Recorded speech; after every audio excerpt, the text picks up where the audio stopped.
Estás escuchando Radio La Regional. 10 años junto a la comunidad universitaria. Estamos de vuelta aquí y ya tenemos junto a nosotras a Mariano Suárez, el doctor Mariano Suárez, que es parte del grupo de estudios de la participación y la descentralización GEPADE del Departamento de Ciencias Sociales. Bienvenido, Mariano. Hola, ¿qué tal? Bueno, muchas gracias por invitarme. ¿Ya habías estado acá en el estudio renovado de la radio? No, esta parte no la conocía. Está abiertas las puertas para cuando quieras. Bueno, muchas gracias, muy lindo quedado, ¿eh? Hay otros docentes de Facultad de Ciencias Sociales, como el señor Leonel del Prado, que ya están mandando estudiantes a grabar podcast acá en la radio. Buenísimo. Así que tirando la idea. Queda la invitación hecha. Sí, buenísimo. Sí. Exactamente. Y se viene la presentación de este libro, Experiencias Participativas en el Sur Global, otras democracias posibles. ¿Cómo arrancaron con esta propuesta? Bueno, la propuesta, nosotros desde GEPADE, hace ya 6 años van a ser, nos integramos, fuimos, digamos, parte de los que propusieron un grupo de trabajo a nivel internacional que se llama Grupo de Trabajo Procesos y Metodología Participativa. Y funciona dentro del marco de CLACSO, el Centro Latinoamericano de Ciencias Sociales. Entonces, ese grupo que fue renovado otra vez, tiene ejes dentro, tiene subgrupos de trabajo, digamos, que se especializan en temas específicos. Y este libro se construyó dentro de uno de los ejes, que se llama Institucionalización de la Participación, que sobre todo se dedica a analizar experiencias participativas que son, digamos, de invitación de gobierno, de ahí la idea de institucionalización. No tanto la cuestión de los movimientos sociales y las cuestiones que emergen, que ahí tenemos otros ejes, sino analiza más que nada los espacios que abren los gobiernos para participación ciudadana.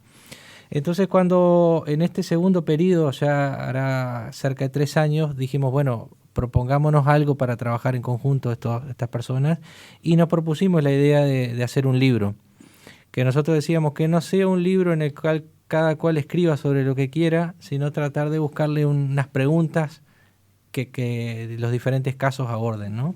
Entonces trabajamos bastante tiempo. Hacer un libro de esto lleva tiempo porque, bueno, uno se pone plazos, pero los plazos después, cuando hay gente con tanto trabajo, hay que irlos corriendo. Y hace poquito, hace un mes y algo por ahí, el libro terminó. Recién salido del horno. Exactamente. Es un libro digital que está en la biblioteca de CLACSO, se lo puede descargar de ahí. Uh-huh. ¿Se puede descargar de manera gratuita? Sí. La biblioteca de CLACSO es una biblioteca abierta. Es una de las bibliotecas, forma parte de una de las 10 bibliotecas con más descargas a nivel mundial. Uh-huh. y de habla hispana, digamos que es la principal biblioteca. Contanos un poquito más sobre quiénes te acompañaron en la coordinación de este libro. Sí, primero las editoriales son el CLACSO y la Universidad Nacional de Rosario. Uh-huh. ¿Sí? Bien. Se generan acuerdos. CLACSO generalmente promueve colaboración interinstitucional, y la coordinación del libro la hicimos con la profesora Gisela Signorelli, que es de la Universidad de Rosario. Juan Mérida es un profesional, un académico español, pero que está radicado en Ecuador, en Quito. Ha estado en Salto. Ha estado en Salto y en la radio también. Exactamente.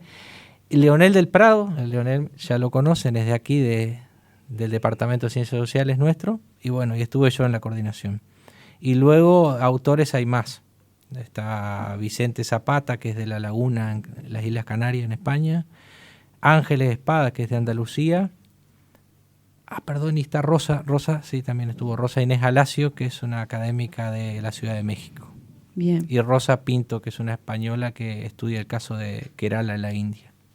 Todas estas personas, además de participar en el libro, forman parte de este grupo de trabajo de CLACSO. Sí, exactamente. Bien. Forman parte del grupo de trabajo y del eje que te decía de institucionalización.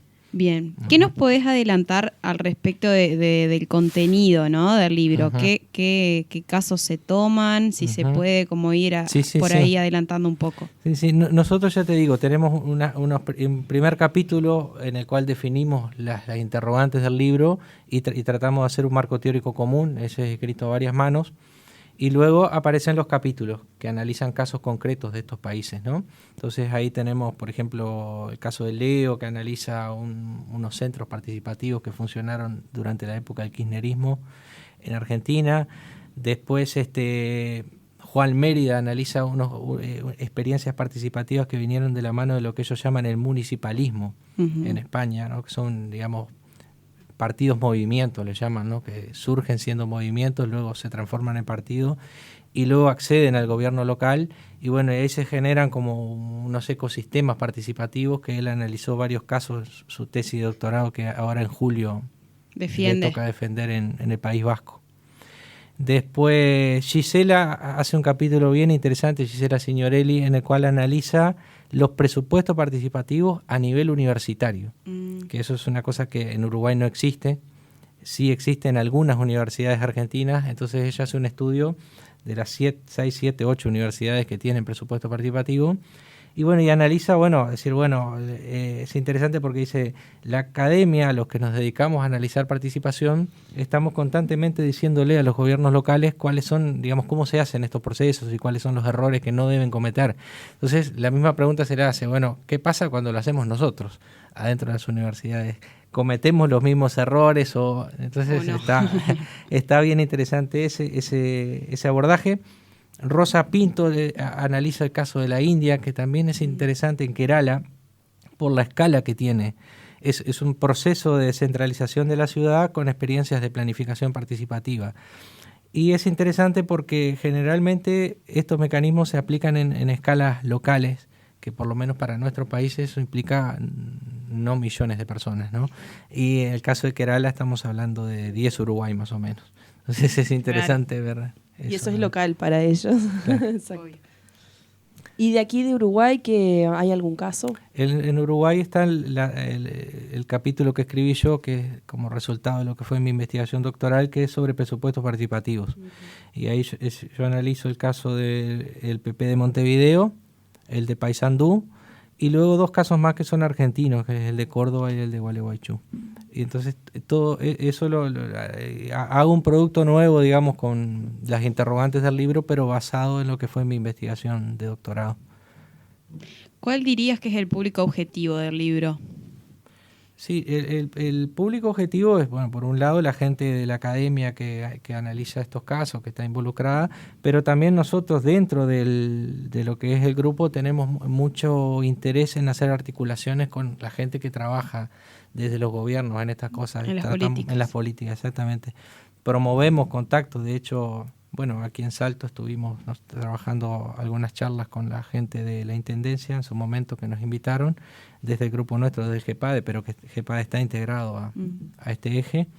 Luego también hemos articulado con gente en la Escuela de Participación de Bogotá, en Colombia. Entonces tratamos de generar también ese tipo de contacto, y a ese público también está dirigido. Y luego, en general, está en un lenguaje bastante accesible para estudiantes, etcétera. De hecho, la presentación que vamos a hacer la semana que viene, esperamos contar con muchos estudiantes para poder reflexionar sobre estos temas, porque bueno, ahí uno ve en diferentes casos, ve qué cosas han funcionado, qué cosas no, y por dónde están los principales problemas, ¿no? de estas apuestas, digamos, ¿no? Porque la democracia participativa, uno puede decir que se separa como en 2 dimensiones, ¿no? Una dimensión que es la dimensión más instituyente, más de la autoorganización de las sociedades, de los movimientos sociales, etcétera, y después esta otra pata, ¿no? La pata de los gobiernos, que se vuelven menos verticales, que buscan mayor horizontalidad y invitan a participar. Entonces, la democracia participativa tiene estos 2 componentes. En este caso nosotros analizamos este otro costado, pero aunque por supuesto se establecen vínculos, ¿no? entre uno y otro. Bien. ¿Y hay otros tipos de democracias posibles? Esa es la pregunta que nos hicimos en el libro, que es una respuesta que queda abierta, ¿no? Que queda abierta. Yo creo que el estado de situación de hoy, podemos decir que de aquel optimismo que había cuando aparecen estas primeras experiencias, ¿no? Que para algunos era como los gérmenes de la sociedad del futuro, de una sociedad mucho más democrática, horizontal, las experiencias de Porto Alegre, etcétera. Ese auge luego se sustituye un poco por un pesimismo con el paso del tiempo de que las experiencias no habían logrado el éxito esperado, ¿no?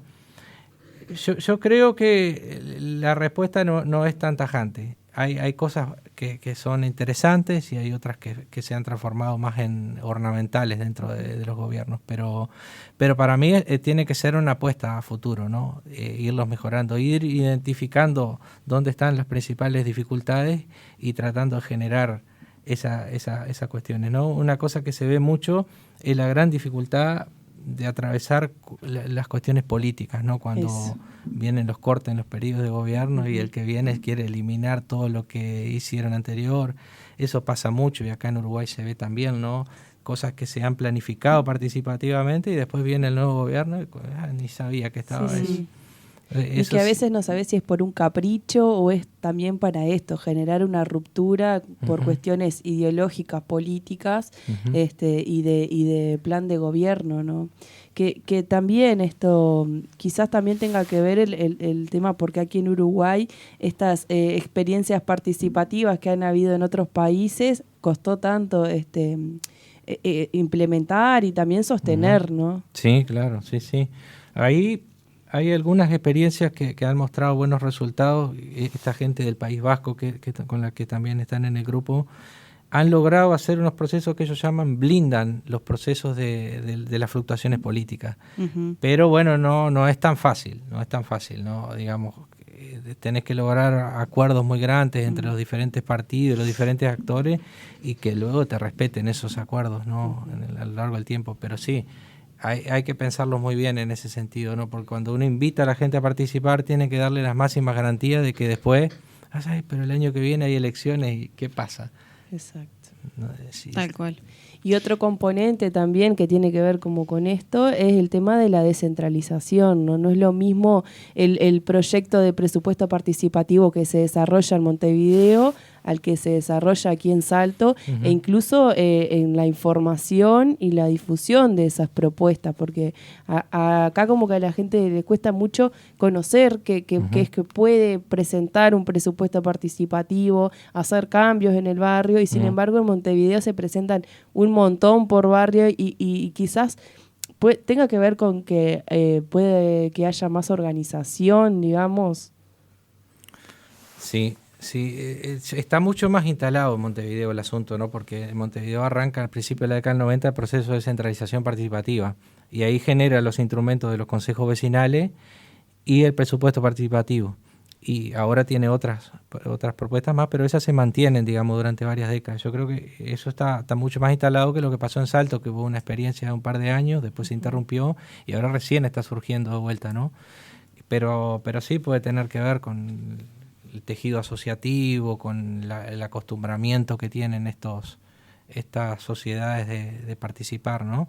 Pero eso que vos decías, la descentralización, me parece súper interesante porque incluso acá en el libro, el capítulo de Juan Mérida, que analiza los municipalismos, dice una frase que es de Joan Subirat, un académico de España que está ahora en el ministerio, que dice que muchas veces uno encuentra gobiernos con minúscula para atender problemas con mayúscula, ¿no? Entonces eso le pasa mucho a los gobiernos locales, ¿no? Están dotados de muy poco armas por el proceso de descentralización propiamente, porque la mayoría de los temas no son de su competencia o no tiene recursos para abordarlo, y esos son los problemas con los que la gente viene a participar, ¿no? Es decir, bueno, estos son los problemas que me están afectando la vida. Entonces vos tenés problemas grandes con mayúscula y tenés herramientas muy, muy pequeñas para resolverlo. Entonces, el grado de descentralización es un aspecto que es favorable, ¿no? Como decías vos, en Montevideo.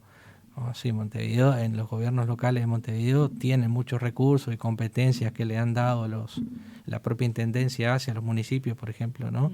Entonces, eso favorece el funcionamiento de estas cosas, que cuando vos tenés, por ejemplo, lo que son los municipios nuestros con mucho menos músculos, ¿no? Mucho menos funcionarios, mucho menos recursos. Mariano, ¿el libro llega a reflejar un poco lo que ha sido la incidencia de la pandemia en los procesos participativos o no? En algún caso aparece, pero no Pero no necesariamente. fue Sí, porque en el algunos objetivo. casos son investigaciones que ya venían en curso antes de la pandemia y en otros casos no. Por ejemplo, el proceso de presupuesto participativo universitario se vio atravesado por la pandemia porque en algunos casos, por ejemplo, en la Universidad Rosario, ese presupuesto participativo estaba pensado, totalmente diseñado para ser presencial. Y en eso vino la pandemia y tuvo que pasar todo el proceso a virtual.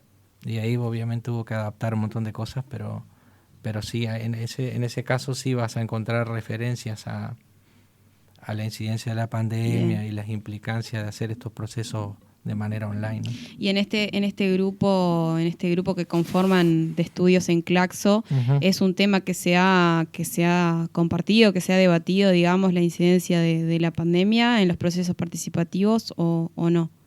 Sí, de hecho hay un libro que todavía no está pronto, pero que es del grupo general, porque te decía, este es de un eje. De un eje, sí. Hay un libro que se está preparando de todo el grupo de trabajo que en uno de los módulos trabaja el tema de la pandemia. Y ahí nosotros escribimos un capítulo con Leo, con Gisela, con Rosa, que se llama La participación con tapaboca. Y un poco analiza lo que ha sido los procesos de participación en pandemia en Uruguay, Argentina y México. Bien, sí.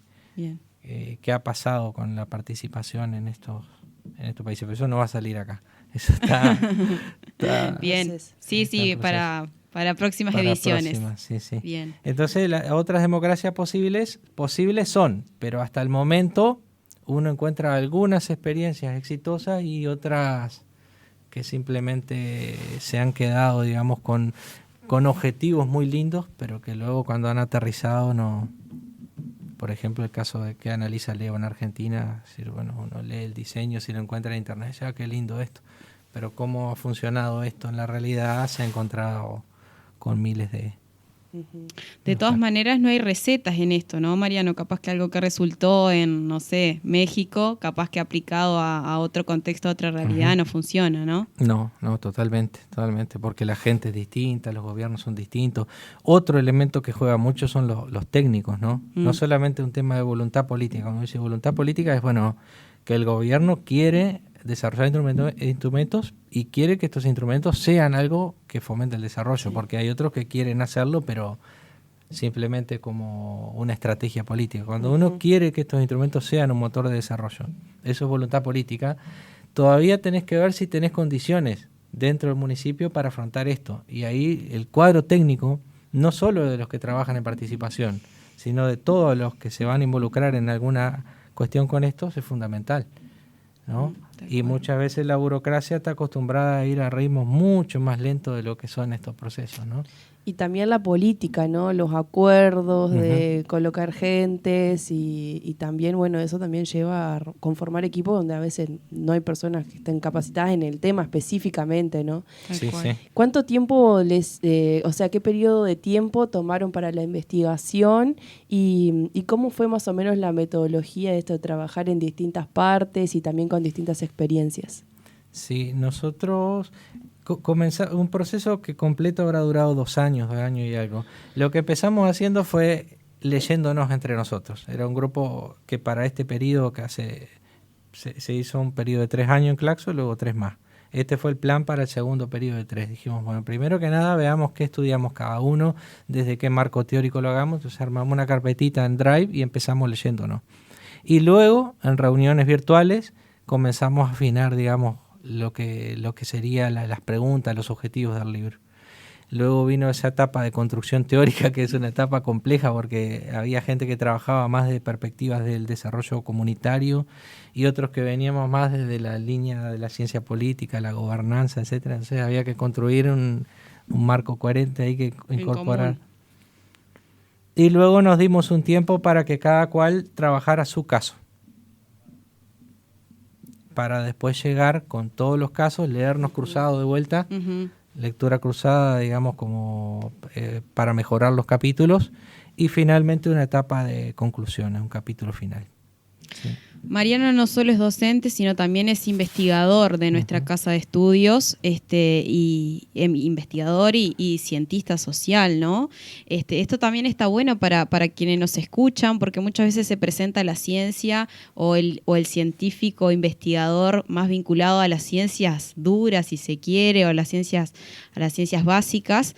Y hoy, nuestro invitado también es un ejemplo de que también se hace ciencias sociales aquí en nuestra región y de calidad, ¿no? Así que invitar a todos los oyentes a participar de esta presentación presencial, si se quiere, del libro Experiencias participativas en el sur global, otras democracias posibles. Será el próximo martes 28 a partir de las 17:30 horas en el aula magna de aquí de nuestra sede de Salto, en el edificio central. Y estará también participando un curso, ¿no? Estudiantes de trabajo social. Sí, de las dos carreras. Bien. Trabajo social y ciencias sociales. Estudiantes entonces, pero es abierto para público en general. También estará participando Leonel del Prado, que es otro también docente aquí de nuestra casa y coordinador del libro. No sé, Mariano, si quisieras vos hacer como alguna invitación especial o... Sí, invitarlos a todos a que vengan, generar un espacio ahí de conversación sobre estos temas con la excusa del libro, y quienes quieran descargar el libro ya está disponible, simplemente buscarlo.